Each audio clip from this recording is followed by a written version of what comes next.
Skin rough होगी, acne शुरू हो जाएगी। मेरे पास पिछले दिनों एक क्लाइंट आई थी, उनको सीने पे भी बाल आ रहे थे, वो भी आना शुरू हो सकते हैं। अच्छा, तीसरी चीज़ जो आपके पास होगी, आवाज़ भी आपकी थोड़ी सी ख़राब हो सकती है। और जब औरत में टेस्टोस्टेरोन ऊपर जाता है, याद रखिए कि हमेशा साथ इंसुलिन भी ऊपर जाता है। टेस्टोस्टेरोन और इंसुलिन औरत में डायरेक्टली प्रोपोर्शनल होकर ऊपर जाता है, और जब वो ऊपर जाता है तो एब्डोमिनल फैट होना शुरू होता है। टेस्टोस्टेरोन जब आपका ऊपर जाएगा, आपको मूड डिस्टर्बेंसेस भी होंगी, आपको स्लीप डिस्टर्बेंसेस भी होंगी। और हमें पता है कि एलोपेशिया की एक बहुत बड़ी रीज़न बाल गिरने की, यहाँ पर टेस्टोस्टेरोन स्कैल्प में ज़्यादा होना होता है। तो पीसीओएस वाली लड़कियों के बाल भी इसी वजह से गिरते हैं, क्योंकि उनमें टेस्टोस्टेरोन ज़्यादा हो रहा होता है। ये one of the few early symptoms हैं। जब मेल हार्मोन लड़की में, औरत में फीमेल हार्मोन से ऊपर चला जाए, हर औरत के अंदर, जैसे हर मर्द के अंदर फीमेल हार्मोन भी होता है लेकिन वो कम होता है, औरत के अंदर भी मेल हार्मोन टेस्टोस्टेरोन होता है, वो कम होता है। जब टेस्टोस्टेरोन का दूसरा नाम एंड्रोजन है, वो ऊपर जाएगा तो शुरू में लड़की में एंड्रोजन वाले सिम्टम्स आएंगे। अब क्या आएंगे, ये जो मैं आपको बताने लगी हूँ, ये पीसीओएस की अर्ली अलामात। Welcome back, you watching morning with Fiza. हमारे पास सहर चावला मौजूद हैं और हमने इनको मधु इसलिए किया है ताकि ये आपको बता सकें ये जो पीसीओएस के प्रॉब्लम्स हैं ये क्यों हो जाते हैं। छोटी छोटी बच्चियों को इश्यूज़ हो रहे हैं, पीसीओएस के मोटापे का शिकार हो रही हैं, और ये ओबेसिटी फजूल में फिर उनके और भी बॉडी में ऐसे सिम्टम्स हो जाते हैं। कुछ लोग कहते हैं इंसुलिन भी बढ़ जाती है, और ये जैसे हेयर फॉल है, चेहरे पे बाल आ जाना, ऐसे बहुत सारे इश्यूज़ का शिकार होते हैं। तो भी डाइटिशियन है, इनके पास तो पेशेंट्स आते हैं। She is one of the famous person. अगर हम अपने मीडिया की बात करें तो इनसे अच्छी डाइटिशियन अभी हमारे पास कोई नहीं है, तो इसलिए हमने ख़ास इसके लिए मधु किया कि आप बताएंगी आज हमें कि ये पीसीओएस की प्रॉब्लम्स लड़कियों को, छोटी छोटी बच्चियों को क्यों हो रही है। अस्सलाम वालेकुम। वालेकुम अस्सलाम, thank you so much for having me here. Thank you for coming. तो ओवर टू यू, अब आप बताइए। जी, पीसीओएस का मतलब मैं बता देती हूँ। पी पॉली यानी बहुत सारी, सिस्टिक यानी रसौलियाँ, ओवरियन यानी ओवरी में जो औरत का रिप्रोडक्टिव ऑर्गन है, और सबसे इंपॉर्टेंट लफ्ज़ सिंड्रोम। सिंड्रोम किसी एक बीमारी को नहीं कहते, सिंड्रोम कहते हैं कलेक्शन ऑफ बीमारियों या कलेक्शन ऑफ सिम्टम्स को, जिसकी वजह से बज़ाहिर जो एक मेडिकल कंडीशन सामने आती है उसको सिंड्रोम कहा जाता है। Syndrome is never a single disease. इसी तरह पीसीओएस में भी आपके पास मल्टीपल चीज़ें होती हैं जिसकी वजह से ये सूरत आती है। हमारे पास जो इसकी टिपिकल प्रेजेंटेशन है, जो टिपिकल डायग्नोसिस है, वो जब आता है अल्ट्रासाउंड के बाद आता है। लेकिन मेरा आज स्पेशली यहाँ आने का मकसद ये अवेयरनेस क्रिएट करना है कि अल्ट्रासाउंड पर डायग्नोसिस से पहले, उससे भी अर्ली स्टेज में आप इसको कैसे डायग्नोज कर सकते हैं और कैसे रोक सकते हैं। देखिए जी, रसौली बनना शुरू होगी, ज़ाहिर है वो सर्टेन मिलीमीटर साइज तक पहुँचेगी तो डायग्नोज होगी ना, लेकिन उससे पहले प्रॉब्लम पहले तो शुरू हुआ होगा, कुछ महीनों पहले शुरू हुआ होगा, साल पहले शुरू होगा, तो आप उसको कैसे डायग्नोज करेंगे। इसका पता कैसे चलता है, कोई अलामात को, ऐसे साइंस लड़कियों को, क्योंकि यही तो लेट हो जाता है, पता कुछ चलता नहीं। बिल्कुल वही बताने लगी हूँ। एक बात मैं ये बता दूं कि मोटापा पीसीओएस की वजह से भी होता है और मोटापे की वजह से भी पीसीओएस हो सकता है। ये बड़ी गहरी बात मैंने की है। इट्स अ पूरा सर्कल। पीसीओएस आपके पास होता है जब मेल हार्मोन लड़की में, औरत में फीमेल हार्मोन से ऊपर चला जाए। हर औरत के अंदर, जैसे हर मर्द के अंदर फीमेल हार्मोन भी होता है लेकिन वो कम होता है, औरत के अंदर भी मेल हार्मोन टेस्टोस्टेरोन होता है, वो कम होता है। जब टेस्टोस्टेरोन का दूसरा नाम एंड्रोजन है, वो ऊपर जाएगा तो शुरू में लड़की में एंड्रोजन वाले सिम्टम्स आएंगे। अब क्या आएंगे, ये जो मैं आपको बताने लगी हूँ, ये पीसीओएस की अर्ली अलामात हैं। स्किन रफ होगी, एक्नी शुरू हो जाएगी। जब आपके पास, आपको पता है कभी किसी ने सोचा है कि एक्नी के ट्रीटमेंट में जिंक सप्लीमेंट क्यों दिया जाता है? इसलिए दिया जाता है क्योंकि जिंक टेस्टोस्टेरोन का सबसे स्ट्रॉन्गेस्ट इनहिबिटर है। तो एक्चुअली वो टेस्टोस्टेरोन ज्यादा होने की वजह से एक्नी हो रही होती है, तो डर्मेटोलॉजिस्ट और न्यूट्रिशनिस्ट और डॉक्टर्स आपको कहते हैं कि आप जिंक ग्लूकोनेट या जिंक बिस्ग्लाइसिनेट खाएं।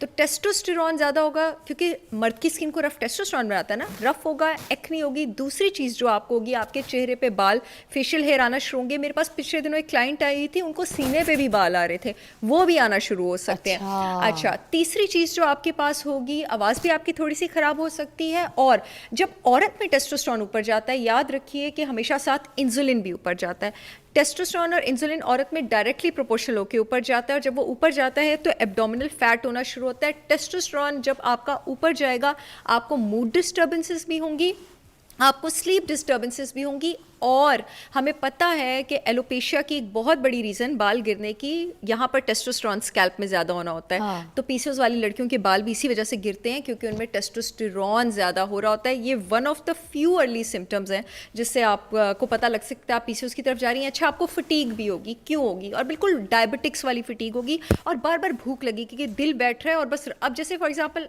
मुझे और आपको भूख लगेगी, लेकिन हम इस तरह नहीं करेंगे कि हाय अभी मिल जाए वरना मुझे कुछ हो गया। ये जो हाई मुझे मिल जाए, कुछ हो गया वाली फीलिंग होती है ना, ये उसी इंसान को होती है जो इंसुलिन रेजिस्टेंट हो, प्री डायबिटिक हो, पीसीओज वाले हो। क्योंकि डायबिटीज़ में भी इंसुलिन रेजिस्टेंस होती है, पीसीओज में होती है, तो ये दोनों का सिम्टम एक जैसा होता है। These are the few early symptoms के अगर बेटियों को मैं बता रही हूँ, छोटी बहनों को या अपनी अच्छी खवातीन को, कि आपको अगर हो रहे हैं, आप पीसीओज की तरफ जा रही हैं, बेटा अल्ट्रासाउंड में रसौली आने का इंतजार ना करें, यहीं से अपने आप को पकड़ लें। क्या ये सारी ज़िंदगी चलता है सफ़र पीसीओएस के पेशेंट्स का? बिल्कुल भी नहीं। और मैं चाहती हूँ कि लड़कियाँ बिल्कुल भी डिस्करेज ना हो ये सोच के अक्सर मेरे पास आएंगी और कहेंगी कि अब रहेगा, ऐसा बिल्कुल भी नहीं है।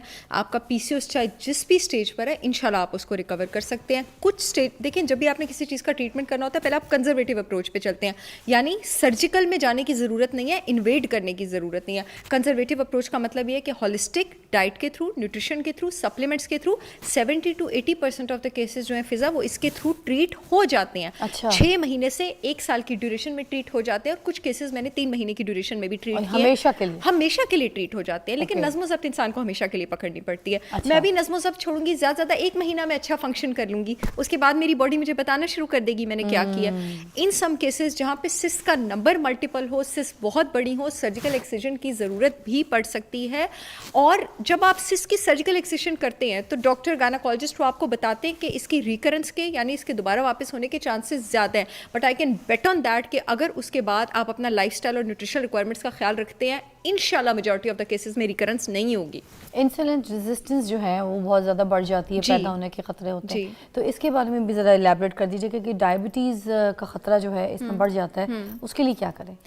बेस्ट तरीका इंसुलिन रेजिस्टेंस को तोड़ने का दुनिया में एक ही, और वो इंटरमिटेंट फास्टिंग है, जिस पर हम पहले भी बहुत ज़्यादा बात कर चुके हैं। इंटरमिटेंट फास्टिंग करें विद हेल्दी कीटो। पीसीओएस के लिए आइडियल डाइट ही आपके पास हेल्दी कीटो है। सारे ग्रेन्स, चाहे वो हेल्दी ग्रेन्स भी हैं, चाहे वो सहर चावला का आटा भी है उसकी ब्रांड का, वो भी निकाल दें अपनी डाइट से। ग्रेन्स आपने नहीं लेने हैं, आपने गोश्त पे, अंडों पे, मछली पे, देसी मुर्गी पे, फ्रेश ग्रीन सैलड्स पे रहना है, और फ्रूट सर्विंग भी लिमिटेड रखनी है, क्योंकि चाहे जो भी हो, फ्रूट शुगर भी अल्टीमेटली शुगर होता है। वो लोग जिनको बहुत ज़्यादा कार्ब्स खाने की आदत है, शुरू में कोशिश करें कि एक आध चपाती पे चले आप आ जाएं, लेकिन आपको ग्रेन्स और कार्बोहाइड्रेट्स छोड़ने पड़ेंगे अगर पीसीओएस रिवर्स करना, और कम से कम 16 घंटे की इंटरमिटेंट सारे फास्टिंग। किस्म के जिसमें ये सारे इवन के हेल्दी भी। अच्छा, हेल्दी मकई भी की आप रोटी भी नहीं आप खा सकते? मकई की रोटी एक अच्छी चीज़ है, एक हेल्दी चीज़ है, लेकिन इस वक्त हम एक बीमार बॉडी की बात करें, एक डिजीज्ड बॉडी की मतलब बात बेसन कर रहे की हैं। रोटी, मकई की ग्रेन्स रोटी? कम कर दें, अच्छा, छोड़ दें। अच्छा। उस थोड़ी देर के लिए आप निकाल दें। जितनी जल्दी आप ग्रेन्स निकालेंगे उतने ही आपके रिजल्ट्स फास्टर होंगे। I can bet on that. अच्छा, और कौन सी ऐसी डाइट्स हैं, मुझे उसके बारे में भी बता दें। जी। सुना है कि ये जो बाहर के खाने, जो फास्ट फूड है, इससे भी पीसीओएस के मसले जो हैं वो बहुत ज़्यादा जन्म ले रहे हैं लड़कियों में। 80% ऑफ द केसेस में फास्ट फूड से ही पीसीओएस हो रहा है। भी की जगह आप इसको ही में लफ्ज़ लगा लें।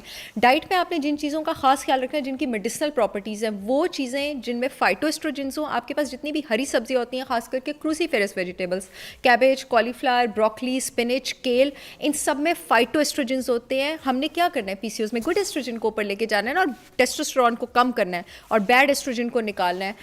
ये सारी क्रूसीफेरस वेजिटेबल्स हैं, ये बैड एस्ट्रोजन को नीचे बाहर लेके जाते हैं, टेस्टोस्टेरोन को नीचे लेके आते हैं। जितनी भी बेरीज हैं, बेरीज में आपके पास खास करके ब्लैक बेरीज और ब्लू बेरीज, फाइटोएस्ट्रोजन होता है, वो पीसीओएस के लिए बहुत ज़्यादा अच्छी हैं। अनार, पोमीग्रेनेट, लेकिन उसका मतलब नहीं कि बहुत ज़्यादा खाएं, उसका फ्रुक्टोज कंटेंट भी ज़्यादा होता है। अनार बहुत ज़्यादा अच्छा है। जितने भी खाने जिसमें रेड या वाइट, रेड अनार, अच्छा। रेड अनार जो रेड कलर का मतलब है कि उसका फाइटोएस्ट्रोजन ज़्यादा है। अच्छा, जितने भी खाने हैं जिसमें ओमेगा 3 फैटी एसिड्स बहुत ज़्यादा हैं, ओमेगा 3 जिसम में इन्फ्लेमेशन भी नीचे लेके जाते हैं, इंसुलिन रेजिस्टेंस का भी बहुत बेहतरीन भी ले सकते हैं अलग से क्या? सॉरी, ओमेगा 3 की कैप्सूल्स भी ओमेगा 3 के कैप्सूल्स कभी भी ना खरीदा करें। आई एम ग्लैड आपने एक क्वेश्चन पूछे। Omega 3 is a poly unsaturated fatty acid. उसकी शेल्फ लाइफ इतनी नहीं होती है, वो बहुत जल्दी शेल्फ में डिस्ट्रॉय होता है। अंडे की जर्दियाँ खाएं,